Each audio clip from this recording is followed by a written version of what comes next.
Hello. आज हम लोग पेपर 2 का सॉल्यूशन देखेंगे क्लास 9th का। ठीक है, जो 24 दिसंबर में हुआ था। ठीक, तो इसके अंदर भी हम लोग क्या देख रहे हैं, इसमें भी 3 सेक्शंस हैं नीट का। पहला सेक्शन, दूसरा सेक्शन है बेसिक साइंस एनटीएससी नीट, और तीसरा सेक्शन है एनटीएससी मैथमेटिक्स। तो थर्ड सेक्शन तो टोटल मैथमेटिक्स है, बाकी 2 सेक्शन में फिजिक्स केमिस्ट्री और बायो है।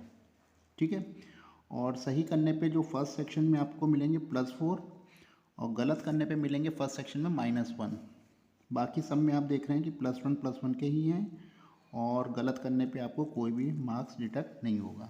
ठीक है, तो इसको देखते हुए हम लोग करेंगे, यानी कि सेक्शन 1 का फिजिक्स इम्पॉर्टेंट होगा। सही करने पे +4 मार्क्स मिलेगा। तो सेक्शन 1 में हम लोग स्टार्ट करते हैं। सेक्शन 1 में पहला क्वेश्चन है, विच of the following is not an example of non uniform motion. तो फ्रीली फॉलिंग बॉडी होती है नॉन यूनिफॉर्म मोशन की। ठीक है, कार जब चलती है तो कांस्टेंट स्पीड से चल रही है, और स्ट्रेट लाइन पे तो यूनिफॉर्म मोशन हो गया। अर्थ अगर गोल गोल घूम रही है सन के अराउंड तो ये भी यूनिफॉर्म मोशन है, और घड़ी भी गोल घूम रही है, यानी कि ये भी यूनिफॉर्म मोशन है। Question number 2, aluminium object is immersed in water. 5 kilogram water is displaced हुआ है। How much बॉइंट force. तो बॉइंट फोर्स जो होता है वो वेट को क्या कर रहा है, ओवरकम कर रहा है, मतलब वेट कम कर रहा है, यानी कि फोर्स इसको बैलेंस कर रहा है। Force is equal to mg, यानी कि 5 kg वाटर अगर इसमें से निकल रहा है तो ग्रेविटी के कारण हुआ होगा, तो 5 इंटू जी इज 50 न्यूटन का फोर्स इस पर लग रहा है। ठीक है, buoyant force. A particle is start at initial velocity 2.5 metre per second से चल रही है। ठीक है, उसका एक्सीलरेशन है 0.5, फाइनल वेलोसिटी है 7.5। तो हम लोग इक्वेशन ऑफ मोशन डायरेक्ट इसमें अप्लाई कर दें। v दे रखा है 7.5, u दे रखा है 2.5, एक्सीलरेशन दे रखा है 0.5, s मतलब डिस्प्लेसमेंट हमारा डायरेक्ट डिस्टेंस निकल आती है, distance is 50 metre. Option B is correct. Question number 4 में देखेंगे तो यहाँ हमको एक ब्लॉक डायग्राम दिया गया है, इसको थोड़ा सा समझ लेते हैं। यहाँ 2 ब्लॉक डायग्राम है और एक तार से बंधे हुए हैं। फ्रिक्शन ये है, ब्लॉक डेफिनेटली ये नीचे की तरफ गिर रहा होगा, क्योंकि इधर तो कोई इंजन तो लगा नहीं है, तो ये नीचे की तरफ अगर गिरेगा तो नीचे की तरफ इसका वेट लग रहा होगा ब्लॉक का, तब ये नीचे गिरेगा। तो इसको ओवरकम करने के लिए एक टेंशन ऊपर की तरफ लग रहा होगा, पुली की तरफ। अब यहाँ पे क्या हो रहा होगा, इसका ये ब्लॉक मेज के ऊपर रखा है तो इसका एक वजन नीचे की तरफ लग रहा होगा mg, और इसको ओवरकम करने के लिए एक नॉर्मल रिएक्शन फोर्स r लग रहा होगा। तो ये ब्लॉक भी किधर चलेगा, ब्लॉक भी इधर चलेगा एक्सीलरेशन की वजह से। तो यानी कि तार पे टेंशन किधर लगेगा, इधर की तरफ लगेगा। तार एक ही है इसलिए दोनों में टेंशन सेम लगेगा। ठीक है, तो जब ब्लॉक इधर मूव करेगा तो फ्रिक्शन फोर्स अपोजिट डायरेक्शन में मूव करेगा।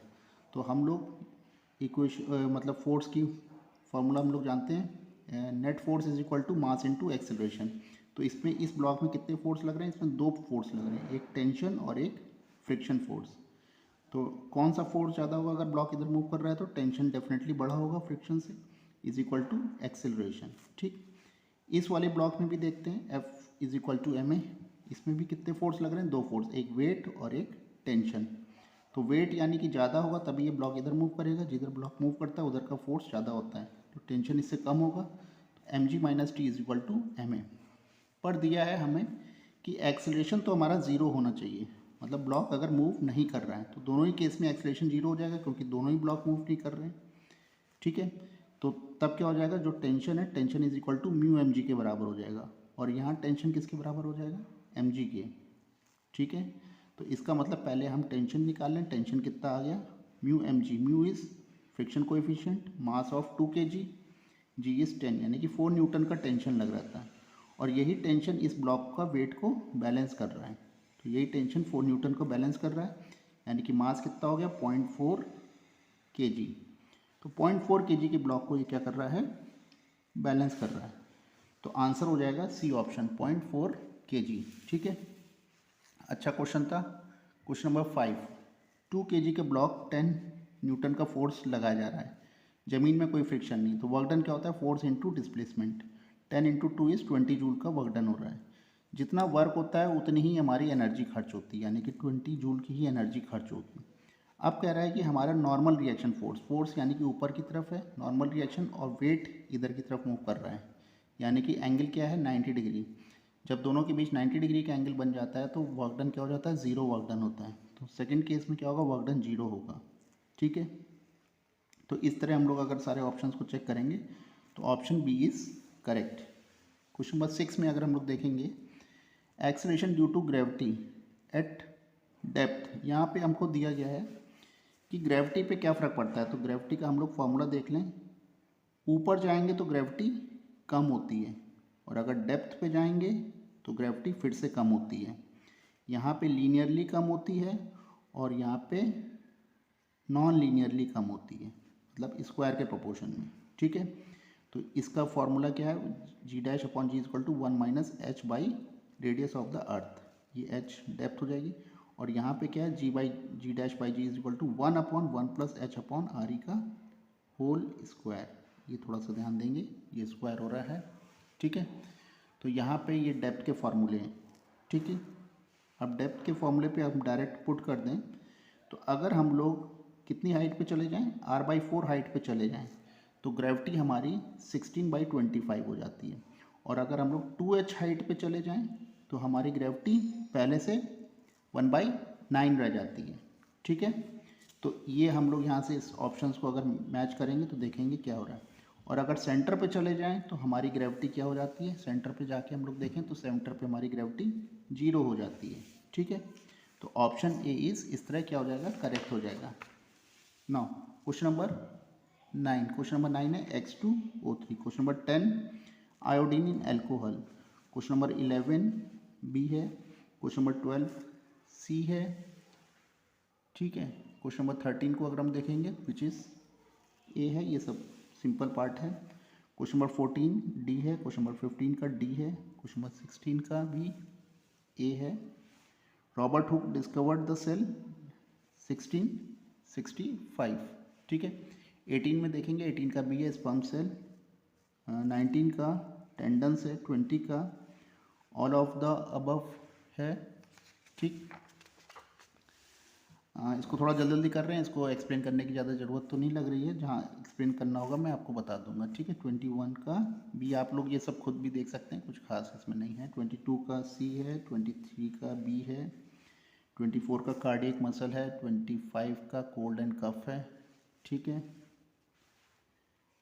अब ये एलिफेंटियासिस, ये है इन्फेक्शन। एलिफेंटियासिस के अंदर फाइलेरिसिस जो होता है वो मच्छर के काटने से होता है, लेकिन यहाँ पे पूछा गया इन्फेक्शन। तो यहाँ जनरली आप लोग क्यूलेक्स मॉस्क्यूटो लगा देते हैं, क्यूलेक्स मॉस्क्यूटो नहीं होगा। मॉस्क्यूटो के अंदर जो जिसकी वजह से इन्फेक्शन हो रहा है वो है ब्रूगिया मेयाली एंड ये आपका बंसफोफिटी। ये क्या है, एक ऑर्थोपॉड है और ये एक राउंड वॉर्म होता है। ठीक है, उनके डंक के अंदर, तो वो जब वो मच्छर काटता है तो इसकी वजह से ये हमारे शरीर में इन्फेक्शन फैलाता है, ये कीड़ा, और इस कीड़े की वजह से ही हमको एलिफेंटियासिस हो जाता है। तो ऑप्शन सी इज़ करेक्ट। ठीक है, 27 का होगा ऑप्शन बी इज़ करेक्ट। ठीक है, 28 में जाएंगे तो ऑप्शन बी इज़ करेक्ट। 29 का फर्स्ट, 30 का ए, 31 का हम देखेंगे डी, 32 का डी। सेक्शन 2 में आ जाते हैं, टाइम है 30 मिनट्स। ठीक, unit of energy. Unit of energy जो होती है वो वर्क डन भी होता है, जितना वर्क डन है उतनी एनर्जी। तो एनर्जी की यूनिट जूल भी होती है और एनर्जी की यूनिट न्यूटन मीटर भी होती है, तो यानी कि बोथ होगा ए एंड बी। ठीक है, मैन पुशेस ए वॉल, अगर एक मैन दीवार को पुश कर रहा है, ठीक है, तो वर्क डन क्या होता है, फोर्स इनटू डिस्प्लेसमेंट। 90 डिग्री का एंगल लग रहा है तो यानी कि डिस्प्लेसमेंट इसमें कुछ हो ही नहीं रहा है, दीवार खिसक नहीं रही है, तो यानी कि वर्क डन क्या हो जा रहा है, 0, यानी कि कोई वर्क डन नहीं हो रहा है। ठीक, 35 find a work done on a lifting of a body 2 kg ground to the height of 2 metre. हमें 2 मीटर ऊंचाई तक ले जाना है, तो वर्क डन वही होगा, work done is equal to the energy. और ये एनर्जी कौन सी है, पोटेंशियल एनर्जी है। तो पोटेंशियल एनर्जी होती है mgh। ठीक है, तो मास हो गया, g हो गया और h 2 मीटर, यानी कि 40 जूल की हमको वर्क डन कर रहा है। ठीक, अब यहाँ क्या दिया गया है, अगर किसी दो masses is reduce to half, कोई दो बड़े बड़े मास हैं उनके बीच की डिस्टेंस को पहले से हाफ कर दिया गया है, तो ग्रेविटेशन फोर्स पहले से क्या हो जाएगा। मान लीजिए पहले ग्रेविटेशन फोर्स हमारा G/m/d² था, जो बीच की डिस्टेंस d थी। अब डिस्टेंस क्या कर दी गई है, हाफ, d/2 का स्क्वायर, d/2 का स्क्वायर हो जाएगा तो ये हो जाएगा 4 ऊपर आ जाएगा, यानी कि 4 टाइम्स ऑफ इनिशियल फोर्स। तो यानी कि पहले से 4 गुना ज़्यादा हो जाएगा अगर दो बड़े बड़े मास पास में आ गए, हाफ डिस्टेंस पे, तो फोर्स पहले से 4 टाइम्स हो जाएगा। ठीक है। A body start from rest, rest मतलब u is equal to 0, constant acceleration है a दिया गया है, स्पीड आफ्टर 5 सेकेंड यानी कि v पूछा गया है। ठीक है, 5 सेकेंड बाद क्या होगी, तो डायरेक्ट हम लोग एक्सलेशन का फॉर्मूला लगा दें, या v is equal to u plus a t, equation of motion. तो इसमें डायरेक्ट वैल्यू पुट कर दें, विच वैल्यू कितनी आ जाएगी, which is 50 metre per second. Simple question है। ठीक है, 38 का बी ओजोन, 39 का ए, 40 का बी। ठीक है, यहाँ पे आपको ध्यान देने की ज़रूरत है 41 में, which is the following pair is fluid, fluid पूछा गया है ना कि लिक्विड पूछा गया है। ठीक है, तो मरकरी एंड सल्फर, सल्फर जो होता है रूम टेम्परेचर पे सॉलिड होता है, नाइट्रोजन भी रूम टेम्परेचर पे कैसी होती है, गैसियस होती है, पर अगर हम इसको बहुत ज़्यादा ठंडा कर दें तो ये लिक्विड बनती है। इस सल्फ़र को भी अगर हम कहीं कैरी करते हैं तो उसको लिक्विड फॉर्म में हम लोग एम्बर के फॉर्म में लिक्विड बनाते हैं। ठीक है, तो कार्बन तो सॉलिड ही है, ऑक्सीजन गैस है, सल्फ़र सॉलिड है। तो यहाँ पे हम ध्यान रखेंगे कि मरकरी और सल्फ़र में सब लोग लगा दे रहे हैं ऑप्शन करेक्ट, पर ये नहीं होगा। फ्लूइड वो होते हैं जो बह सकते हैं, लिक्विड अलग चीज़ होगी, लिक्विड इज़ ए स्टेट। ठीक है, तो यहाँ पे फ्लूइड जो बहने वाले होते हैं, तो बह कौन सकता है, बह एयर भी बह सकती है और पानी भी बह सकता है फ्लूइड की तरह। ठीक है, तो जो ऐसा एग्जाम्पल जो लिक्विड हो और गैस हो, तो लिक्विड और गैस कौन से हैं, मरकरी और नाइट्रोजन, ऑप्शन इज़ करेक्ट। तो nitrogen is a fluid but not a liquid. ठीक है, यहाँ पे ध्यान देने की ज़रूरत है कि पूछा क्या गया था। ठीक, तो यहाँ पे बहुत सारे लोग गलत कर रहे हैं, सल्फ़र पे लगा दे रहे हैं, सल्फ़र ऑप्शन नहीं होगा। और सॉलिड कभी भी आपका जो है फ्लूइड नहीं हो सकता। ठीक, bronze is an alloy of tin, तो ब्रॉन्ज कॉपर है, ये तो सिंपल है। 43 का बी, 44 का बी, 45 का बी, 46 का ए, 47 का बी। ठीक है, यहाँ तक तो फिजिक्स में आ जाते हैं। Inertia of an object is the property, inertia जो होता है वो होता है हमारा मास। ठीक है, तो ये मास पे डिपेंड करता है। एक block 10 kg is kept on table, एक अगर 10 kg का ब्लॉक टेबल पे रखा गया है तो उसका अपना ही वजन ज़मीन के अंदर जा रहा होगा, यानी कि उसका वेट होगा mg, जो फोर्स लगा रहा होगा टेबल पे, और उसके ऊपर कोई और हाथ से और फोर्स लगाने लगा 10 न्यूटन का। ठीक है, तो पहले ही उसका फोर्स कितना लग रहा था, 10 × 10 mg से 100 न्यूटन का तो लग रहा था, ऊपर से आपने एक फोर्स अलग से लगा दिया 10 न्यूटन का, तो कितना फोर्स लगा दिया टोटल आपने इसके ऊपर, 110 न्यूटन का। ठीक है, a force of 10 Newton, A block है उसको 10 न्यूटन का फोर्स लग रहा है और उस पर ये एक्सेलरेशन, ये ब्लॉक अब मूव कर रहा है एक्सेलरेशन से, एक्सेलरेशन है 7 मीटर पर सेकेंड स्क्वायर। अब बताना है मास ऑफ द ब्लॉक क्या होगा, तो हम लोग सिंपल जानते हैं सेकेंड लॉ से। ठीक है, न्यूटन्स के, तो F is equal to M A, तो M is equal to F upon A, 10/7 1.43 kilogram. ठीक, a particle is acted upon the force is constant magnitude is always perpendicular to the velocity. तो ये हमको एक force है जो लगातार लग रहा है और लेकिन वो वेलोसिटी मतलब मोशन की हमेशा 90 डिग्री है। तो ये हम देखते हैं सर्कुलर मोशन में, जैसे अर्थ घूम रही है तो यहाँ पे एक फोर्स सेंटर टूवर्ड्स सन की तरफ लग रहा है, तो एक, लेकिन वो वेलोसिटी टेंजेंशियल लग रही है, तो इन दोनों के बीच एंगल कितना है, 90 डिग्री का है। तो ये हमेशा कैसा होता है, ये हमेशा सर्कुलर मोशन होता है। इसमें आप देखेंगे मोशन ऑफ द अर्थ, जो अर्थ की स्पीड है वो तो हमेशा सेम है, पर इसकी वेलोसिटी बदलती आ रही है। क्यों, क्योंकि इसको लगातार डायरेक्शन अपना चेंज करना पड़ रहा है। आप भी जब किसी सर्कुलर मोशन में दौड़ेंगे तो अपने स्कूटर या साइकिल को कांस्टेंट स्पीड से चला सकते हैं, लेकिन डायरेक्शन लगातार बदलने की वजह से क्या होगा, डायरेक्शन बदलने की वजह से उसकी वेलोसिटी बदलती रहेगी, और वेलोसिटी में अगर चेंज हो रहा है तो एक्सेलरेशन भी चेंज हो रहा है। यानी कि एक्सेलरेशन में दो चीज़ें होती हैं, एक्सेलरेशन भी वेक्टर क्वांटिटी है, वो क्या है, उसमें मैग्नीट्यूड भी है और उसमें डायरेक्शन भी है। तो मैग्नीट्यूड तो स्पीड की वजह से कांस्टेंट बना हुआ है, यानी एक्सेलरेशन इज कांस्टेंट, पर इसका डायरेक्शन लगातार चेंज हो रहा है, तो एक्सेलरेशन इज कांस्टेंट, क्योंकि मैग्नीट्यूड भी यहाँ पे कांस्टेंट है। तो ऑप्शन बी इज करेक्ट 51 का। 52 में है ए वेट, 52 का है a weight block 15 newton and 12 newton is immersed in water, the buoyant force कितना लगेगा। 15 न्यूटन का मेरा वजन था एयर में, जब मैं पानी के अंदर गया तो मेरी ब्लॉक का वजन हो गया 12 न्यूटन, कुछ हल्का हो गया। तो डेफिनेटली ये किसकी वजह से हल्का हुआ होगा, एक फोर्स लगा रहा होगा किधर, ऊपर की तरफ, जब हम खुद ही पानी के अंदर जाते हैं तो अपने आप को हल्का फील करते हैं। तो यानी कि क्या हो रहा है, पानी हमारे ऊपर किधर फोर्स लगा रहा है, ऊपर की तरफ। अगर कोई हमको नीचे की तरफ फोर्स लगाएगा तो हम पहले से अपने को ज़्यादा भारी फील करने लगेंगे। तो बॉइंट फोर्स किधर लगता है, बॉइंट फोर्स हमेशा ऊपर की तरफ लगता है। तो यहाँ पे 15 न्यूटन का फोर्स है और 12 न्यूटन अगर लग रहा है, फील हो रहा है, तो इसका मतलब बॉइंट फोर्स 3 न्यूटन का होगा, क्योंकि फोर्स फोर्स बैलेंस हो जाएंगे। 3 न्यूटन किधर लगेगा, अपवर्ड डायरेक्शन में लगेगा। ठीक है, 52 का सी ऑप्शन। 9 53 को अगर हम लोग देखते हैं तो 53 का ए है अल्फा पार्टिकल, ठीक है। 50 डी है, 55 का बी है, 56 का बी है, 57 का बी है। इसको मैं एक्सप्लेन नहीं कर रहा हूँ क्योंकि टाइम बहुत ज़्यादा हो जाएगा। ठीक है, बहुत लंबा वीडियो हो जाएगा, मैथ्स को भी करना है। 92 क्वेश्चंस हैं। ठीक है, 58 का डी है, 56 डी है, ए है, सी है। ठीक है, ये आप लोग अब सब देखते जा रहे हैं, ऑलरेडी आप वीडियो में देख सकते हैं। और कोई भी अगर प्रॉब्लम आएगी तो आप पूछ सकते हैं। ठीक है, तो अब यहाँ पे आ जाता है मैथ सेक्शन। मैथ सेक्शन को देखते हैं। यहाँ .3 और -3 है, तो यहाँ देख रहे हैं किस पोजीशन पे लाई है, एक्स पॉजिटिव है, वाई नेगेटिव है, यानी कि फोर्थ क्वाड्रेंट पे है। ठीक, distance between 2 points, distance between 2 point का फॉर्मूला क्या होता है, √(x2 - x1) का whole square plus y2 - y1 का होल स्क्वायर। तो डिस्टेंस हमारे निकल गई 5। 65 फॉर .57 है, तो फॉलोइंग ट्रू। तो ऑर्डिनेट और एब्सिसा दो होते हैं, एक्स को बोलते हैं एब्सिसा, वाई को बोलते हैं ऑर्डिनेट, और एक्स वाई को बोलते हैं कोऑर्डिनेट। ठीक है, तो ऑर्डिनेट हमारा क्या है, 7 है। ठीक, सी ऑप्शन। √2 हमेशा कहाँ लाई करता है, 1 और 2 के बीच में। ठीक है, ये आपने अगर इसको ड्रॉ करेंगे तो √2 1 और 2 के बीच में लाई करेगा। P/Q फॉर्म नंबर इज 1.27 का बार लगा हुआ, मैंने 0.27 बार बार रिपीट हो रहा है। तो 1.27 को हम क्या लिख सकते हैं, इसमें x मान लिया इसको, और इसमें क्या करा, 100 का मल्टीप्लाई करें, क्योंकि ये 2 बार पे है। 100x करा तो कितना हो जाएगा, 127.27, यानी डेसिमल के बाद का पार्ट मुझे क्या करना है, हटाना है।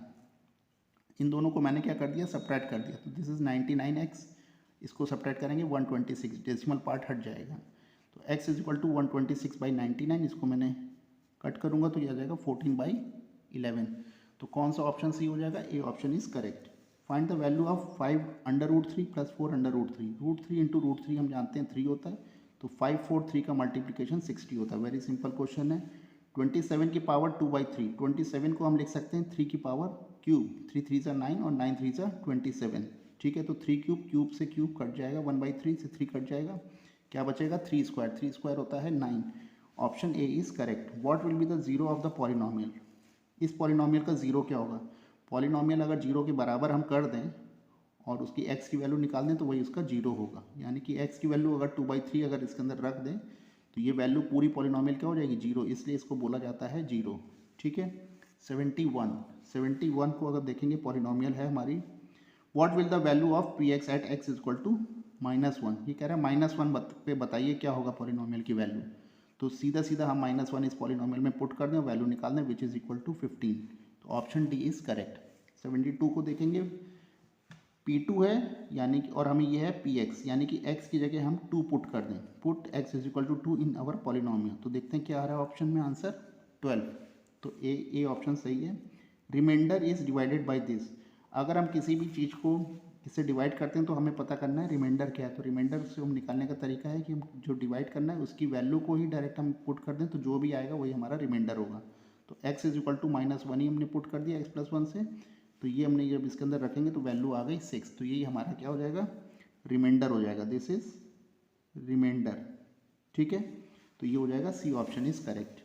नाउ 74 को अगर हम लोग देखेंगे तो 74 में हमारा क्या है, 2 एंगल्स, किसी भी ट्राइंगल के तीनों एंगल का सम 180 होता है।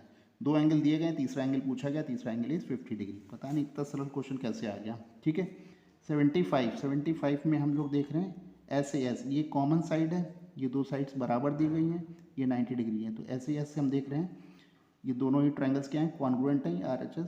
तो ये साइड भी और ये साइड भी क्या होंगी, बराबर होंगी। Very simple, AB is equal to AC। अब पूछा गया है कि एक स्टार जैसा है, तो ये हम देख रहे हैं ये 2 ट्राइंगल से मिलकर बना हुआ है। ठीक है, हर एक ट्राइंगल के एंगल का सम कितना होता है, 180। तो इस ट्राइंगल का भी 180, इस एंगल का भी 180, तो सारे एंगल का सम मिला के 360। सिंपल क्वेश्चन था। x + y is equal to 15, 2x - y is equal to 3। x की वैल्यू बतानी है, 2 लीनियर इक्वेशन दी गई, डायरेक्ट इनको हमने क्या कर दिया, ऐड कर दिया। 3x is equal to 18, x equal to 6। ये 4-5 क्वेश्चन तो कुछ ज़्यादा ही सरल थे, ठीक है। और √6 इज इक्वल टू 2 पॉइंट, अब मुझे बताना है इसकी वैल्यू क्या होगी। तो इसको मैंने क्या कर दिया, रैशनलाइज करने के लिए 2√3 का ऊपर नीचे मल्टीप्लाई कर दिया और इसको रैशनलाइज कर दिया, √6/2 आ गया।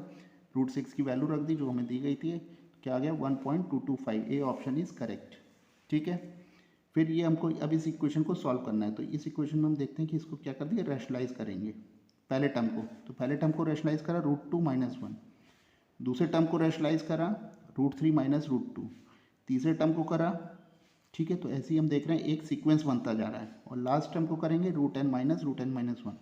अगर हम सबको ऐड करेंगे तो हमारे पास केवल लास्ट टर्म और फर्स्ट टर्म ही बचेगा, ठीक है। बाकी सब टर्म्स क्या होते जा रहे हैं, माइनस प्लस से कटते चले जा रहे हैं। तो ऑप्शन क्या हो जाएगा, option C is correct. Simple question था। यहाँ पे हम क्या देख रहे हैं, ये एक ट्रायंगल बनाया गया है। तो यहाँ पे दो ट्रायंगल हम देख रहे हैं सिमिलर होंगे। एक ये बड़ा ट्रायंगल, ये दो पैरेलल लाइन, हमने ये लाइन ड्रॉ करी है डीजी, आप देख लीजिएगा। तो ये इस लाइन को 3 इक्वल पार्ट्स में डिवाइड करेगा। इस दो बार हम लोग को ये लगाना पड़ेगा, ठीक है। तो हम देख रहे हैं ये 1:1, यानी कि AF is equal to 1/3 times of AC। 81 को क्वेश्चन को अगर हम लोग सॉल्व करेंगे तो 81 क्या है, एक हमको एक पॉलिनोमियल दी गई है और x - 2, तो x - 2 है तो ये this is x is equal to 2 हो जाएगा। x इक्वल टू 2 हमने इस एक्सप्रेशन पे वैल्यू पुट कर दी और ये इसका अगर ये 1 फैक्टर है, फैक्टर मतलब ये वैल्यू इसको सेटिस्फाई कर रही है, यानी कि x इक्वल टू 2 इसको सेटिस्फाई कर रहा है, विच इज़ इक्वल टू 0 होगा। तो इससे हमें k की वैल्यू मिल जाएगी, k इज इक्वल टू 4, ठीक। अब ये यहाँ पे एक ट्राइंगल दिया गया, सिंपल सा क्वेश्चन है, a + b + c is equal to 180।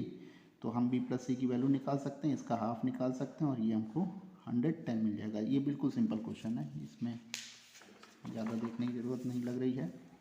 अब यहाँ पे 83 में अगर हम लोग देख रहे हैं तो हमारे पास क्या है, एक पॉलिनोमियल है और उसको उससे डिवाइड करा गया है, ठीक है। तो हम जब हम उसको डिवाइड करेंगे तो हम देखेंगे हमारा रिमाइंडर क्या आ रहा है, -2 + 5k, ठीक है। यही हमारा रिमाइंडर है और ये कह रहा है कि ये इसका फैक्टर है, यानी कि रिमाइंडर आना ही नहीं चाहिए। तो यानी कि रिमाइंडर क्या होना चाहिए, मेरा 0 होना चाहिए। तो इस रिमाइंडर को मैंने क्या करा, 0 के बराबर कर दिया क्योंकि इसका फैक्टर था। तो 0 के बराबर हो गया तो k की वैल्यू आ गई 2/5। जैसे ही मैं k की वैल्यू 2/5 रखूँगा तो डेफिनेटली ये जो इसमें रिमाइंडर कुछ नहीं आएगा। अब ये बहुत सिंपल क्वेश्चन है, √5 और √15 के बीच में कह रहा है कोई एक एग्जाम्पल बताइए क्या होगा। तो हम इसी में से ही देख ले रहे हैं, √5 और √6 में से, ठीक है। और वो कैसा होना चाहिए, रैशनल नंबर भी होना चाहिए। तो हम देख रहे हैं कि √9 जो है ये इनके बीच का एक नंबर आ रहा है जो किस में बदल जा रहा है, √9 3 में। तो option A is correct. Factorise करेंगे, इसको बताना है क्या होगा। तो इसको हमने क्या करा, सिंपल मल्टीप्लाई कर दिया और फिर से रीअरेंज करके फैक्टर बना लिए, ठीक है। तो ये हमारा फैक्टर आ गया ये, ठीक। सिंपल क्वेश्चन था 85। ये कह रहा है कि एक पॉइंट है 914, इस पे एक्स एक्सिस पे मैंने मिरर रख दिया, तो बताइए क्या होगा। तो ये फर्स्ट क्वाड्रेंट में, तो फोर्थ क्वाड्रेंट में इसकी इमेज बन रही है। तो 9 - 14 होगा, ए ऑप्शन इज करेक्ट, ठीक है। 87 सिंपल क्वेश्चन है, ये हमारा 90 डिग्री है ACD, ये वैल्यू हमने डायरेक्ट इसमें पुट कर दी, एक्स की वैल्यू निकाल दी 81 डिग्री। 87 का C हो जाएगा। 88 में देखते हैं, which of the following solution of equation 3x - y is equal to 7, ठीक है। तो हम लोग को क्या करना है, हम लोग डायरेक्ट ये वैल्यू पुट करके बार बार देखनी पड़ेगी, जो भी वैल्यू सेटिस्फाई कर जाएगी बस वही आंसर आ जाएगा, क्योंकि और तो कुछ हमें दिया ही नहीं है। तो अब हम केवल ऑप्शन से ही निकाल सकते हैं। तो पहला ही ऑप्शन रखा, पहला ही ऑप्शन सेटिस्फाई हो गया, यानी कि 88 का A हो गया। अब ये और सिंपल क्वेश्चन है, 3 की पावर 3m - 1 और 9 की पावर 9 को हम क्या लिख सकते हैं, 3² लिख सकते हैं। अब हम क्या ये 2 बाहर ले जाएंगे तो 3 हमारा बेस बराबर हो जाएगा, पावर हमारी इक्वल हो जाएंगी। तो 3m - 1 is equal to 2m + 1, ये बराबर हो जाएगा m की वैल्यू 3। तो a इज इक्वल टू क्या हो जाएगा, 3 हो जाएगा, ठीक है। 90 में हम लोग आ जाते हैं, x - 1 इसका एक फैक्टर है, तो यानी कि इसको सेटिस्फाई करेगा, यानी कि x इज इक्वल टू 1 हम इसके अंदर आसानी से पुट कर सकते हैं। x इक्वल टू 1 जब पुट करेंगे तो वैल्यू क्या होनी चाहिए, 0 हो जानी चाहिए, क्योंकि इसका फैक्टर है। तो इसको इक्वल टू 0 कर दिया और हमने इस इक्वेशन को सॉल्व कर दिया। तो 5a इज इक्वल टू -5 आ जाएगा। तो a is equal to -5 is equal to -5, तो a इज इक्वल टू 1।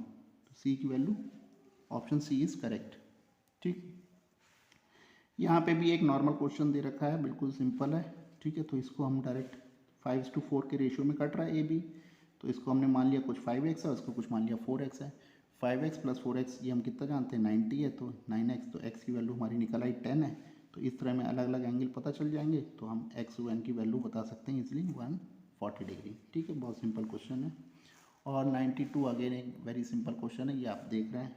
ठीक है, ये डी हमारा 120 है, तो एक्स प्लस डी 120 है, एक्स की वैल्यू हमने निकाल ली, डी देखिए 2x है, तो एक्स की वैल्यू हमारी 40 डिग्री आ गई। तो 92 का ए ऑप्शन। ठीक, तो इस तरह ये पूरा पेपर 2 सॉल्व कर दिया। ओके।